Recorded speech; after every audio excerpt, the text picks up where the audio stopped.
Hello, my name is Spencer Howell, and today I will be breaking down the movement function of Civilization 5. Movement in Civ 5 is done on a hexagonal tile grid. Units can be moved by first selecting them, holding down the right mouse button, and releasing it when you've selected the tile you would like them to move to. The main function that determines how units move is the amount of movement points allotted to each individual unit. Archers, scouts, and spearmen all only have 2 movement points, whereas horsemen and chariot archers are given 4 movement points, allowing them to be far more maneuverable and a lot better shock troops. Another factor that plays into how units move across the fields in Civ is the terrain. There are different types of terrain, and each type of terrain requires its own amount of movement points in order to enter it. Plains and grasslands require 1 movement point to enter them, whereas forests, hills, and jungles and marshes require 2 movement points. You can see here that this archer is only able to move up onto this hill, whereas if he was moving across the plains, he would be able to move 2 tiles.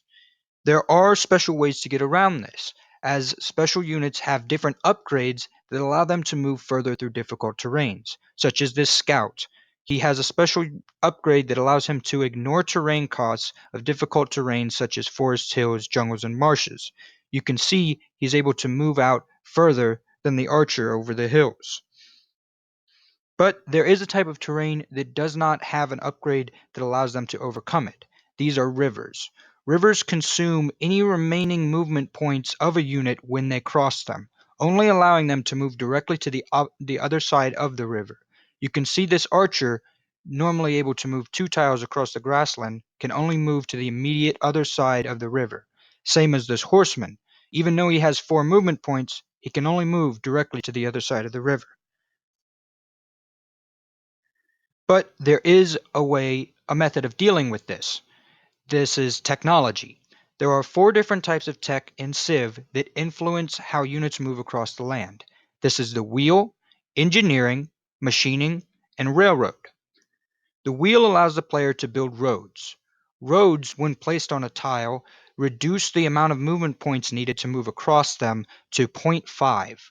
You can see here that these spearmen are able to move quickly across difficult terrain and further than they normally would without the roads.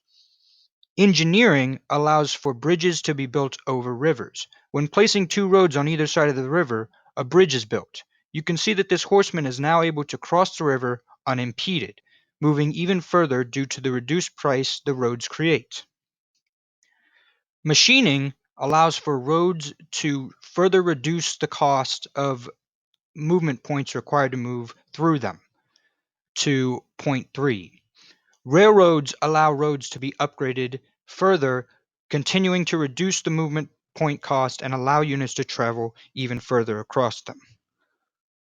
All of these functions come together in order to allow for very interesting and fun gameplay, positioning units in very strategic ways in order to execute battle plans or building roads in advance in order to have strike forces and quick supply when attacking an enemy city.